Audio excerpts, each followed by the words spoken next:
Bridgetown can feel confusing at first. Long pier walks, taxis that quote different prices, beaches that aren't where you expect them. But here's what most cruisers don't realize. The port area looks rough and industrial, so they turn around in the first 5 minutes and miss the real Bridgetown hiding just a few blocks away. In the next minute, I'll show you exactly what most cruisers get wrong here and how to avoid it. You'll discover how to spend your day without wasting time, which beaches are worth the drive, where to find those hidden snorkel spots over shipwrecks, and the authentic barjan culture that most passengers walk right past. Stick around because we're about to show you the best way to spend your day in Bridgetown. I'm Charlie from Travel Day Trip Ideas, where we help you explore cruise ports like a local, not a tourist. Today, we're covering Bridgetown Barbados. When you step off the ship at Deepwater Harbour, you're about a mile from the heart of the city. Some ships berth closer to the terminal building, others farther out along the pier. If you're docked at the far end, there's often a free shuttle running regularly. Downtown Bridgetown sits roughly 20 to 30 minutes on foot from most berths, or a quick 5-minute taxi ride. Now, before we dive into the day, let's talk about the biggest decisions you need to make in Bridgetown. First, do you want beaches or culture? The best beaches aren't walkable from the port. They're 10 to 20 minutes away by taxi. If you want town, markets, and UNESCO history, you can do most of that on foot or with a short ride. Second, transport. Taxis are easy, but not always cheap. Expect around $5 to $10 per person to Carlisle Bay, and more for beaches farther north. Local buses exist and cost just a couple of dollars, but they're slow and schedules don't always match cruise timing. Third, DIY or tour. Bridgetown is manageable on your own if you keep plans close to the port and Carlisle Bay area. If you want the easiest day, go with Carlisle Bay plus a short Bridgetown walk on your way back. But if you want to see Harrison's Cave, the East Coast, or multiple highlights across the island, distances add up fast and timing gets tight. Here's where a lot of people book a tour, and honestly, it makes sense.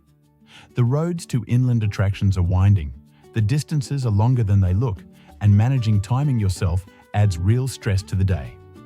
Local tours offer smaller groups, better value than cruise line excursions, and more time at the actual sites. The reputable ones know cruise timings and get you back with the same safety buffer.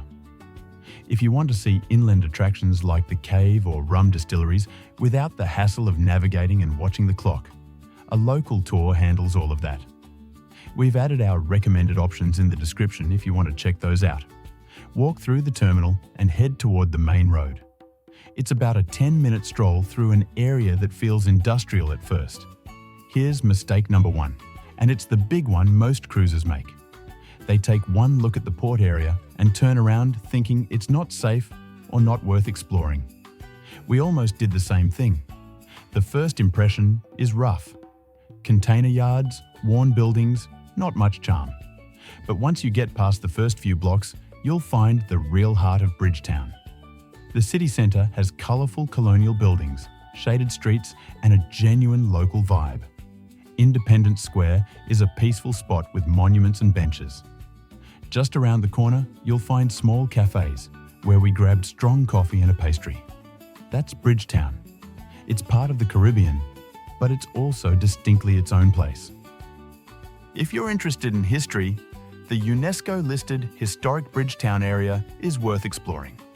The Garrison Savannah district sits about 10 to 15 minutes by taxi and includes old military buildings, the George Washington House, and tunnels that were rediscovered in recent years. If museums aren't your thing, skip it and head straight for the beaches. Now, if you want a beach day, here's what you need to know. The closest beach is Carlisle Bay, about 10 to 15 minutes by taxi, or a 20-minute walk if you don't mind the heat. It's a beautiful spot with calm water, white sand, and plenty of locals. The bay is famous for shipwrecks just offshore, so snorkeling here is excellent. You can rent gear from vendors on the beach, typically around $15 to $20. The Boatyard is a popular beach club on Carlisle Bay. Entry often includes a sunbed, a welcome drink, access to facilities, and they generally include a boat trip out to snorkel with turtles over the wrecks. It's lively, busy, and a lot of fun. If you want something quieter, harbour lights is another option on the same bay. Here's mistake number 2. If you go to Carlisle Bay on a multi-ship day, don't wait until late afternoon to head back. The taxis stack up, and if you cut it too close, you're stuck. Always build in buffer time, especially in Bridgetown, where things move on island time. For lunch, skip the tourist spots near the terminal and find a local restaurant near the beach. Try flying fish and cuckoo, Barbados' national dish. Fresh fish is everywhere, usually grilled and served with rice and peas. And don't skip the rum punch. It's strong, refreshing, and very Barbadian. Lisa loved the fish cakes we tried at a small spot near the market. If you want to see something unique inland, Mount Gay Rum Distillery is about 15 to 20 minutes from the port. Tours generally start around $25 to $30 and include tastings. If you're doing it yourself, catch a taxi there and back. Just confirm the return price and timing with your driver. Here's the premium versus budget breakdown. The premium route is booking a local tour that takes you to Harrison's Cave, a rum distillery, and maybe a stop at Bathsheba or the East Coast. You'll typically pay around $60 to $80 per person, but you get maximum efficiency in a port where distances add up fast and roads can be tricky. This is one port where a lot of people book a tour because the timing is predictable and the distances add up. If you want to see Harrison's Cave, the Bathsheba coastline, or the northern parishes, you're looking at an hour or more each way on winding roads. Tours handle the driving, the timing, and the logistics, which honestly takes a lot of stress out of the day.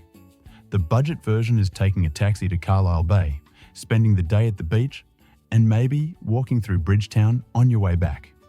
You'll generally spend around $15 to $25 on transport and save the rest for food and drinks. Both options work. It just depends on how much you want to see and how comfortable you are navigating independently. As the afternoon winds down, make your way back toward the port. Traffic can get heavy around the port area when multiple ships are in, so leave yourself at least 90 minutes before your ship's departure time. Here's mistake number 3. Don't rely on buses to get you back on time. They're cheap, but they're unpredictable. If you're at Carlisle Bay or anywhere beyond walking distance, book a taxi for your return or ask your driver to come back for you. That's the magic of Bridgetown. You get beaches, history, rum, and genuine Bajan warmth. If you only do one thing today, make it Carlisle Bay.